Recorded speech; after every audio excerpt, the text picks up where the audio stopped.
किछि दिन हेबो भुवनेश्वर रे लगातार मो बस दुर्घटना देखा मिलुछि। एथिरे किछि लोकंकर मृत्यु होइतिबा बेले किछि लोक गुरुतर भावे आहत मध्य होइछथि। तेबे राजधानी भुवनेश्वर परे एबे जगतसिंहपुर रे लक्ष्मी बस दुर्घटना घटाइछि। एही दुर्घटना रे जनकर मृत्यु होइतिबा देखा मिलिछि। तेबे मृतक जनक हेउछन्ति बालिकुदा ब्लॉक इच्छापुर पंचायत मल्लिकापुर ग्रामर ईश्वर साहूको पुओ प्रभंजन साहू।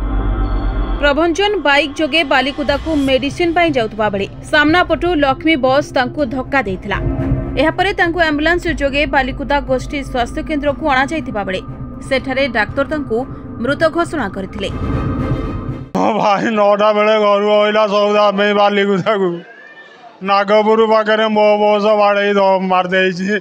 मु कोन करिबि लक्ष्मी बस जो रूट रे जाउछि आम बालिकुदा बाजार पाई आम पाई सब पाई विपद सृष्टि करुछि।